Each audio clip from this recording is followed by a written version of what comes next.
कल की कथा में सुने कि जब भगवान गोपियों को आदेश देते हैं कि तुम लोग अपने अपने घर लौट जाओ, तो वो कहती हैं कि ऐसा नहीं करो, हम पर प्रसन्न हो जाओ, कृपा करो कमल नयन, चिरकाल से तुम्हारे प्रति पाली पोसी आशा अभिलाषा की लहलहाती लता का छेदन मत करो। तो ये चिरकाल से क्या था, इसको कल हम लोग समझे थे। अब आगे कहती हैं कि मनमोहन, अब तक हमारा चित्त घर के काम धंधों में लगता था, इसी से हमारे हाथ भी उनमें रमे हुए थे, परंतु तुमने हमारे देखते देखते हमारा वह चित्त लूट लिया। इसमें तुम्हें कोई कठिनाई भी नहीं उठानी पड़ी, तुम तो सुख स्वरूप हो ना। परंतु अब तो हमारी गति मति निराली ही हो गई है। हमारे ये पैर तुम्हारे चरण कमलों को छोड़कर एक पग भी हटने के लिए तैयार नहीं हट रहे हैं। फिर हम ब्रज में कैसे जाएं, और यदि वहाँ जाएं भी तो करें क्या। प्राण वल्लभ हमारे प्यारे सखा, तुम्हारी मंद मंद मधुर मुस्कान, प्रेम भरी चितवन और मनोहर संगीत ने हमारे हृदय में तुम्हारे प्रेम और मिलन की आग धधका दी है। उसे तुम अपने अधरों की रसधारा से बुझा दो, नहीं तो प्रियतम हम सच कहती है, तुम्हारी विरह व्यथा की आग से हम अपने अपने शरीर जला देंगी और ध्यान के द्वारा तुम्हारे चरण कमलों को प्राप्त करेंगी। प्यारे कमल नयन, तुम वनवासियों के प्यारे हो और वे भी तुमसे बहुत प्रेम करते हैं, इससे प्रायः तुम उन्हीं के पास रहते हो। यहाँ तक कि तुम्हारे जिन चरण कमलों की सेवा का अवसर स्वयं लक्ष्मी जी को भी कभी कभी ही मिलता है, उन्हीं चरणों का स्पर्श हमें प्राप्त हुआ। जिस दिन यह सौभाग्य हमें मिला और तुमने हमें स्वीकार करके आनंदित किया, उसी दिन से हम और किसी के सामने एक क्षण के लिए भी ठहरने में असमर्थ हो गई हैं। पति पुत्र आदि की सेवा तो दूर रही, हमारे स्वामी जिन लक्ष्मी जी का कृपा कटाक्ष प्राप्त करने के लिए बड़े बड़े देवता तपस्या करते रहते हैं, वही लक्ष्मी जी तुम्हारे वक्षस्थल में बिना किसी की प्रतिद्वंदिता के स्थान प्राप्त कर लेने पर भी अपनी सौत तुलसी के साथ तुम्हारे चरणों की रज पाने की अभिलाषा किया करती हैं। अब तक के सभी भक्तों ने उस चरण रज का सेवन किया है, उन्हीं के समान हम भी तुम्हारी उसी चरण रज की शरण में आई हैं। भगवन, अब तक जिसने भी तुम्हारे चरणों की शरण ली, उसके सारे कष्ट तुमने मिटा दिए। अब तुम हम पर कृपा करो, हमें भी अपने प्रसाद का भाजन बनाओ। हम तुम्हारी सेवा करने की आशा अभिलाषा से घर गांव कुटुंब सब कुछ छोड़कर तुम्हारे युगल चरणों की शरण में आई हैं। प्रियतम, वहाँ तो तुम्हारी आराधना के लिए अवकाश ही नहीं है। पुरुष भूषण पुरुषोत्तम, तुम्हारी मधुर मुस्कान और चारु चितवंत ने हमारे हृदय में प्रेम की मिलन की आकांक्षा की आग धधका दी है। हमारा रोम रोम उससे जल रहा है। तुम हमें अपनी दासी के रूप में स्वीकार कर लो, हमें अपनी सेवा का अवसर दो। प्रियतम, तुम्हारा सुंदर मुखकमल जिस पर घुंघराली अलकें झलक रही है, तुम्हारे ये कमनीय कपोल जिन पर सुंदर सुंदर कुंडल अपना अनंत सौंदर्य बिखेर रहे हैं, तुम्हारे ये मधुर अधर जिनकी सुधा को भी ले जाने वाली है, तुम्हारी यह नयन मनोहारी चितवन जो मंद मंद मुस्कान से उल्लसित हो रही है, तुम्हारी ये दोनों भुजाएं जो शरणागतों को अभयदान देने में अत्यंत उदार है, और तुम्हारा यह वक्षस्थल जो लक्ष्मी जी का सौंदर्य की एकमात्र देवी का नित्य क्रीड़ा स्थल है, देखकर हम सब तुम्हारी दासी हो गई हैं। प्यारे श्याम सुंदर, तीनों लोकों में भी और ऐसी कौन सी स्त्री है जो मधुर मधुर पद और आरोह अवरोह क्रम से विविध प्रकार की मूर्छनाओं से युक्त तुम्हारी बंसी की तान सुनकर तथा इस त्रिलोकी सुंदर मोहिनी मूर्ति को जो अपने एक बूंद सौंदर्य से त्रिलोकी को सौंदर्य का दान करती है, एवं जिसे देखकर गौ पक्षी वृक्ष और हरिण भी रोमांचित पुलकित हो जाते हैं, अपने नेत्रों से निहार कर आर्य मर्यादा से विचलित न हो जाए, कुल कान और लोक लज्जा को त्याग कर तुम में अनुरक्त न हो जाए। हमसे यह बात छिपी नहीं है कि जैसे भगवान नारायण देवताओं की रक्षा करते हैं, वैसे ही तुम ब्रजमंडल का भय और दुख मिटाने के लिए ही प्रकट हुए हो। और यह भी स्पष्ट ही है कि दीन दुखियों पर तुम्हारा बड़ा प्रेम, बड़ी कृपा है। प्रियतम, हम भी बड़ी दुखनी हैं। तुम्हारे मिलन की आकांक्षा की आग से हमारा वक्षस्थल जल रहा है। तुम अपनी इन दासियों के वक्षस्थल और सिर पर अपने कोमल कर कमल रखकर इन्हें अपना लो, हमें जीवन दान दो। श्री सुखदेव जी कहते, परीक्षित, भगवान श्री कृष्ण शनकादि योगियों और शिवादि योगेश्वरों के भी ईश्वर हैं। जब उन्होंने गोपियों की व्यथा और व्याकुलता से भरी वाणी सुनी, तब उनका हृदय दया से भर गया। और यद्यपि वे आत्माराम हैं, अपने आप में ही रमण करते रहते हैं, उन्हें अपने अतिरिक्त और किसी भी बाह्य वस्तु की अपेक्षा नहीं है, फिर भी उन्होंने हंसकर उनके साथ क्रीड़ा आरंभ की। भगवान श्री कृष्ण ने अपनी भाव भंगी और चेष्टाएं गोपियों के अनुकूल कर दी, फिर भी वे अपने स्वरूप में ज्यों के त्यों एक रस स्थित थे, अच्युत थे।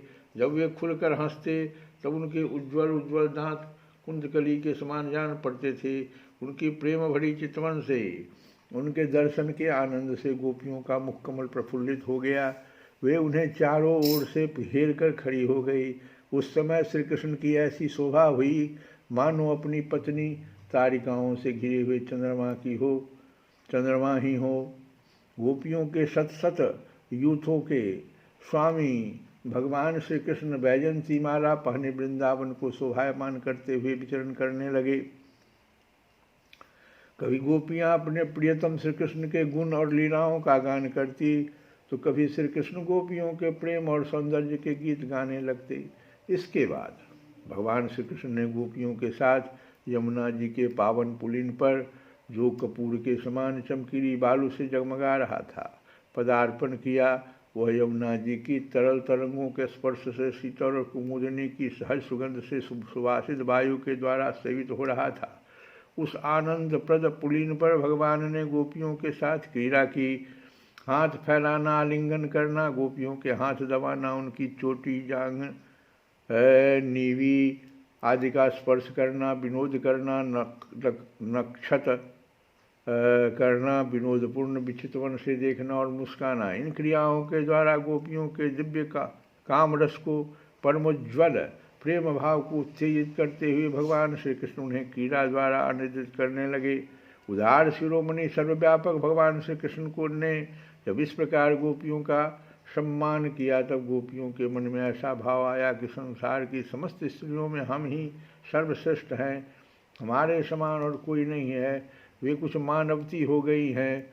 जब भगवान ने देखा कि इन्हें तो अपने सुहाग का कुछ गर्व हो आया है और अब मान भी करने लगी है, तब वे उनका गर्व शांत करने के लिए तथा उनका मान दूर कर प्रसन्न करने के लिए वहीं उनके बीच में ही अंतर ध्यान हो गए। तो देखो, सभी रस अब धीरे धीरे आ रहा है। विरह रस आया, शुरू में तुम्हारा देखो श्रृंगार रस था, उसके बाद फिर देखो अभी किस प्रकार का रस आया, और फिर भगवान वहाँ से अंतर ध्यान हो रहे हैं। तो कहा ऐसा जाता है कि भगवान के इस रास लीला में लगभग अब 1 लाख है, 1 करोड़ है, इतनी गोपियां थी, और उसमें एक 11.5 साल का लड़का। और सोचो, भगवान ही ऐसा कर सकते हैं, इतने लोगों को एक साथ आनंदित करना। वो किसी किसी पूर्व जन्म का जो सब सौभाग्य प्राप्त किए हुए था, उसी का यह फल था। लेकिन जैसे उन लोगों के बीच में मान आ गया, मानवती हो गई बिल्कुल, कुछ कोई ऐसा आभास हुआ कि हमारे ही हैं ये, आपस में इस प्रकार का मान मर्यादा का बात आ गया, मान का। तो भगवान ने जब देखा कि इन्हें तो अपने सुहाग का कुछ गर्व हो आया है और अब मान भी करने लगी, तब उनका गर्व शांत करने के लिए, भगवान को तो मान एकदम पसंद ही नहीं है, यही मान को दूर करने के लिए भगवान नारद जी का उतना बड़ा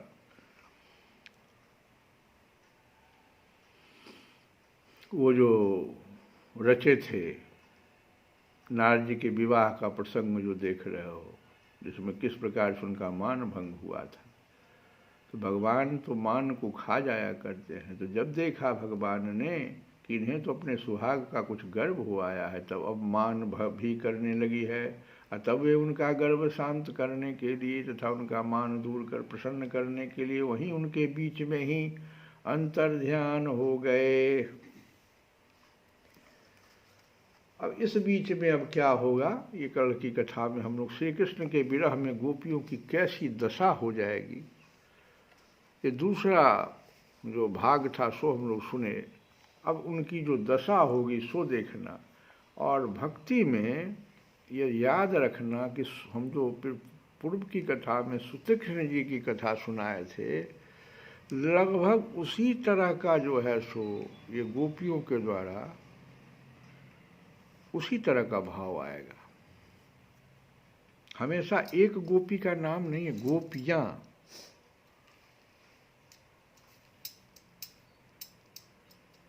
अब गोपियां कहती है कन्हैया कन्हैया पुकारा करेंगे,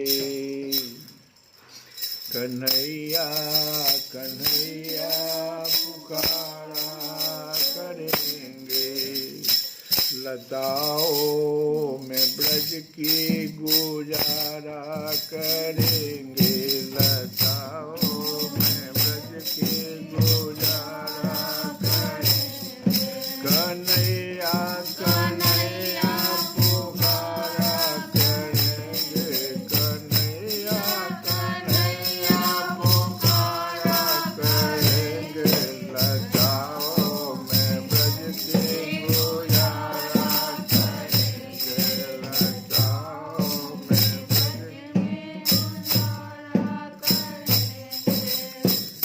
कन्हैया एक बार सुना दे थारी बांसुरी,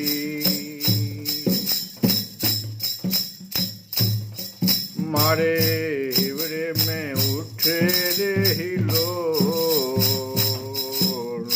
मारे हिवरे में उठे रे हिलोर, कन्हैया एक बार सुना दे थारी बांसुरी,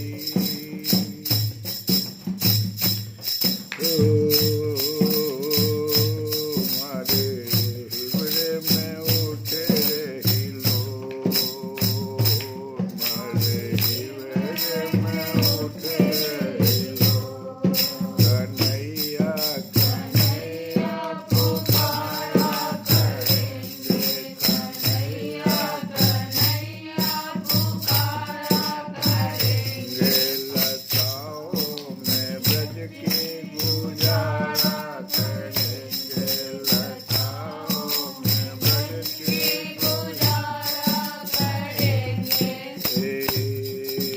कहीं तो मिलेंगे वो बांके बिहारे, कहीं तो मिलेंगे वो बांके बिहारी, उन्हीं के चरण चित लगाया करेंगे, उन्हीं के चरण चित लगाया करेंगे, कन्हैया कन्हैया पुकारा करेंगे, कन्हैया कन्हैया पुकारा करेंगे, कैसी लागी लगन मेरा हो गई मगन, कैसी लागी लगन मेरा हो गई मगन, वो तो गली गली हरी गुण गाने लगे, कैसी लागी लगन मेरा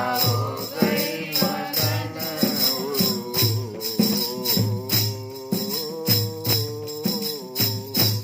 कैसी लागी लगन मेरा हो गई मगन, वो तो गली गली हरी गुण गाने लगे, कमलों में पले बनके जोगन चले, मेरा रानी दीवानी कहाने लगे, कैसी लागी लगन मेरा हो गई मगन, कैसी लागी लगन मेरा हो गई मगन।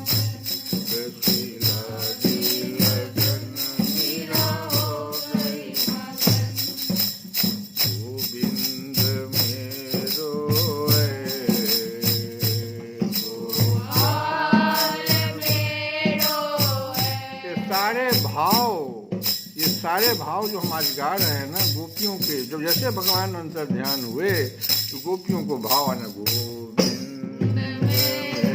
मेरो है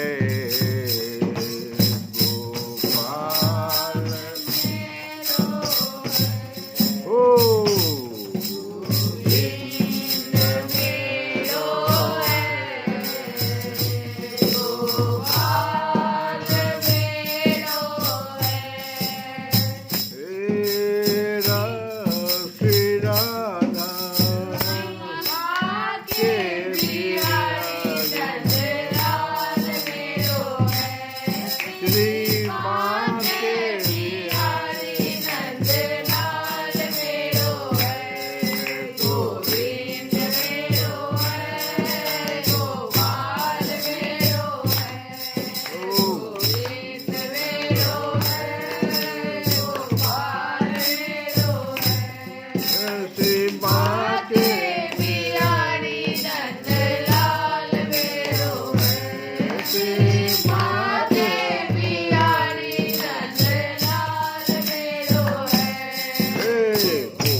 Hare Murare, He Nath